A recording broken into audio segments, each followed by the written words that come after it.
Hallelujah, जय मसीह की, praise the Lord. आज के इस नए दिन के लिए पिता परमेश्वर को हम धन्यवाद दें।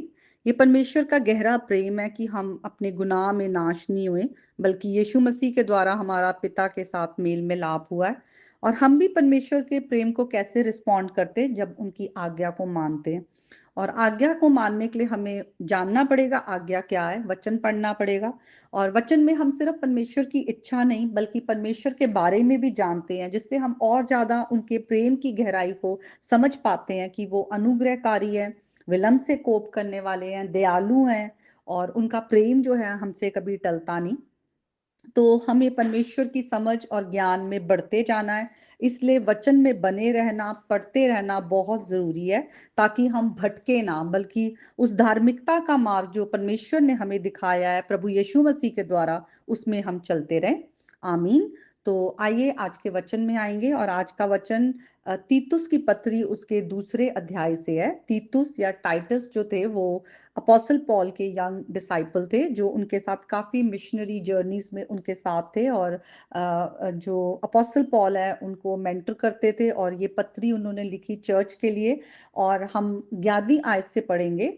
और यहाँ पे लिखा हुआ है, क्योंकि परमेश्वर का अनुग्रह प्रकट है जो सब मनुष्यों के उद्धार का कारण है, और हमें चिताता है कि हम अभक्ति और संसारिक अभिलाषाओं से मन फेर कर इस युग में संयम और धर्म और भक्ति से जीवन बिताएं, और उस धन्य आशा की बाट अर्थात अपने महान परमेश्वर और उद्धारकर्ता यीशु मसीह के महिमा के प्रकट होने की बाट जोते रहें, जिसने अपने आप को हमारे लिए दे दिया कि हम हर प्रकार के अधर्म से छूट जाएं और शुद्ध होकर एक ऐसी जाति बने जो भले भले कामों में सरगर्म हो।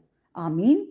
तो जब हम इन आयतों को देखते हैं, तो हम यहाँ पर स्टेप्स देखते हैं कि किस तरह हमारा उद्धार हुआ है, और अब हमें जो जीवन हम जी रहे हैं, हमें परमेश्वर की धार्मिकता में जीना है, और संसारिक अभिलाषाएं और जो हमारे पहले पाप के काम थे, अंधकार के काम थे, भक्ति के काम थे, उनको छोड़कर संयम, धर्म और भक्ति का जीवन जो है वो जीना है।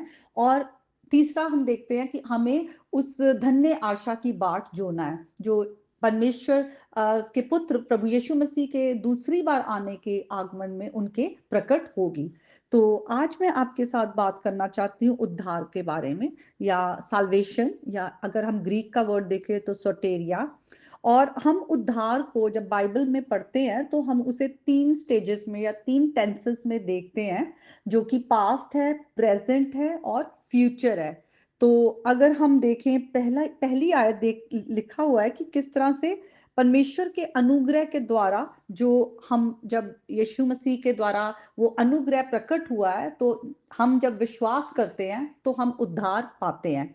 जैसे कि अगर हम इफिसियों 2:8 में जाए, तो वहां पर लिखा हुआ है, विश्वास के द्वारा अनुग्रह ही से तुम्हारा उद्धार हुआ है। तो ये हम पास्ट देखते हैं, जो कि भूतकाल, जो ऑलरेडी हमारा उद्धार हुआ है। उसके बाद हम देखते हैं कि लिखा हुआ है किस तरह से हमें अब जो हम ये जीवन जी रहे हैं, हमें अगर हम फिलिपियों की दूसरे उसके अध्याय में आए और 12वीं आयत को देखें, तो वहां पर किस तरह लिखा हुआ है, डरते हुए और कांपते हुए अपने अपने उद्धार के कार्य को पूरा करो। तो एक तरह से ये जो प्रेजेंट हमारा साल्वेशन का पीरियड है, यहाँ पर हमें किस तरह से परमेश्वर के उद्धार का जो हमारा ऑलरेडी हुआ है, लेकिन अब हमें इस उद्धार के कार्य को पूरा करना है। वो कैसे? खुदा ने अपना पवित्र आत्मा हमें दिया है, और खुदा का जो पवित्र आत्मा है वो हमारे अंदर पवित्रताई लेकर आ रहा है, आत्मा के फल पैदा कर रहा है। तो हमें अब शरीर के कामों को ना करते हुए आत्मा के कामों में को करना है, आत्मा के चलाए चलना है। और ये हमारा जो प्रेजेंट है, हमारा सेंक्टिफिकेशन प्रोसेस चल रहा है। तो ये साल्वेशन का दूसरा टेंस है।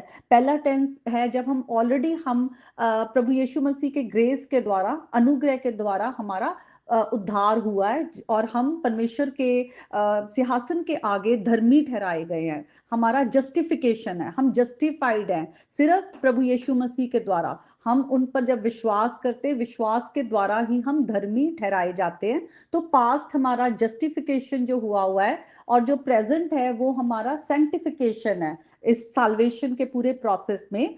और फिर हम देखते हैं कि जब हम तीतुस की पत्री में दूसरे अध्याय में 13वीं आयत में आते हैं, वहां लिखा हुआ है, अब हम धन्य आशा जो यीशु मसीह के आने पर प्रकट होगी, हम उसकी बाट जोते रहें। तो ये हमारा फ्यूचर है। तो हम यहाँ पर क्या कर रहे हैं, हम यहाँ पर बाट जो रहे हैं। हमारी आशा क्या है, जो परमेश्वर के दिए हुए वादे हैं कि हमें अनंत जीवन खुदा ने जो प्रॉमिस किया हुआ है। और परमेश्वर जो है वो झूठ नहीं बोलते, इंसान झूठ बोलते, परमेश्वर में सच्चाई वास करती है, परमेश्वर में जो है सत्य है, और उन्होंने जो वादा किया है उसे वो पूरा करेंगे कि हम यीशु मसीह के आने पर, हमारा जो दूसरी बार आने पर हमारा साल्वेशन जो है वो कंप्लीट होगा। और वो हमारा क्या है, फ्यूचर ग्लोरिफिकेशन। और इसीलिए हम देखते हैं कि हम अगर रोमियो के 13 अध्याय और उसकी 11वीं आयत में देखें, वहां पे लिखा है, अब हमारा उद्धार क्या है, नजदीक है। जब हमने पहले विश्वास किया था उससे अब हमारा जो उद्धार है वो नजदीक है। और इसीलिए मसीहियों को कहा गया है कि किस तरह से अब हम अपनी आत्मिक जो हमारी सुस्तीपन है, स्लम्बरनेस है, स्पिरिचुअल स्लम्बरनेस है, उससे हम उठ जाएं और परमेश्वर के उद्धार के काम को हम डरते और कांपते हुए करें। क्योंकि परमेश्वर ने प्रभु यीशु मसीह के द्वारा हमें अधर्म के कामों से छुड़ा लिया है। वो हमें शुद्ध करके एक ऐसी जाति हमें बना रहे हैं जो कि भले भले कामों में, अब पहले हम बुरे काम करते थे, अंधकार में थे, लेकिन अब हम परमेश्वर के भले कामों को, क्योंकि जो कि धार्मिकता के काम है, उनको हम करते हैं। तो हम इस बात को याद रखें, हमारा ऑलरेडी विश्वास के द्वारा हमारा अनुग्रह से हमारा उद्धार हुआ है, परमेश्वर का जो ग्रेस हम पर आया है। लेकिन अब इस उद्धार के काम को हमने, जो परमेश्वर के काम है, धार्मिकता के काम को डरते और कांपते हुए हमें इस संसार में जीना है। पाप को ना करते हुए हमें धार्मिकता के रास्ते में यीशु मसीह के पीछे चलना है। इसीलिए खुदा का वचन कहता है, हम परमेश्वर के राज्य और उसकी धार्मिकता की खोज करने वाले हो। और हमें हमेशा उस आशा में जीना है जो परमेश्वर ने हमसे की है, कि वो हमें प्रभु यीशु में मसीह में अनंत जीवन देते हैं। क्योंकि खुदा का वचन कहता है, पाप की जो मजदूरी है वो मृत्यु है, लेकिन प्रभु यीशु मसीह में परमेश्वर का जो वरदान है वो क्या है, अनंत जीवन। हमें अनंत जीवन परमेश्वर प्रॉमिस करते हैं। तो हम अपने इस उद्धार का जो हमें परमेश्वर ने हमें गिफ्ट दिया है, हम इसे हल्का ना ले। हम ना सोचे कि अभी तो बड़ा समय पड़ा है, हम जैसा मतलब जीना चाहते हैं जी ले, कोई बात नहीं। या कई बार क्रिश्चियंस बहुत ही ऐसे होकर जीते हैं कि जैसे वो सिर्फ अपने पास्ट में जीते हैं कि हम उद्धार पाए हुए हैं, वो काफी है। जो हमारा जस्टिफिकेशन हुआ है कि आज यीशु मसीह ने हमारे लिए जान दी है, अपना खून बहाया है, हम गुनाहों की माफी पाते हैं, बस हमारे लिए ये काफी है। और वो अपना जो प्रेजेंट, जो उनका सैंक्टिफिकेशन प्रोसेस है, जो प्रेजेंट में है, वर्तमान में, उस पर वो ध्यान नहीं देते कि अब हमारा ये जीवन भी जो है वो धार्मिकता के रास्ते पर चलना है। हम ये नहीं है कि हम अपने भले कामों के कारण बचाए गए हैं, वैसा नहीं है। हम सिर्फ ग्रेस के द्वारा ही बचाए गए हैं। लेकिन अब खुदा का आत्मा हमारे अंदर है जो हमारी मदद करता है कि हम अब पाप को ना बोलकर हम परमेश्वर की धार्मिकता की तरफ हम बढ़े, परमेश्वर के जो भले कामों हैं उनको हम करने पाए। तो हमारे लिए ये बहुत जरूरी है। और हमारे आनंद का कारण क्या है, वो फ्यूचर ग्लोरिफिकेशन। अगर आज इस संसार में रहते हुए हमें बहुत से दुख भी सहने पड़ते हैं, मसीह होने के कारण हम परसिक्यूशन देखते हैं, लोगों की तरफ से हॉस्टिलिटी देखते हैं, उसमें भी हम उस धन्य आशा या ब्लेसेड होप में बने रहे और आनंदित रहे। क्योंकि ये जीवन एक दिन नाश होना ही होना है, लेकिन परमेश्वर ने हमें प्रभु यीशु मसीह में अनंत जीवन का हमें जो वादा दिया है, और वो वादा वो, क्योंकि परमेश्वर हमारे साथ अपने वादों को पूरा करते हैं, तो उसमें हम कॉन्फिडेंट रह सकते हैं। हमारा कॉन्फिडेंस है कि परमेश्वर उसको पूरा करेंगे। तो ये आज का वचन है।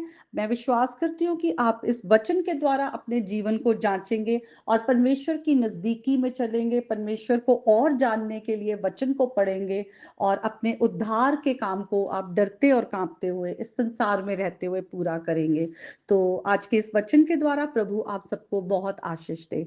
God bless you.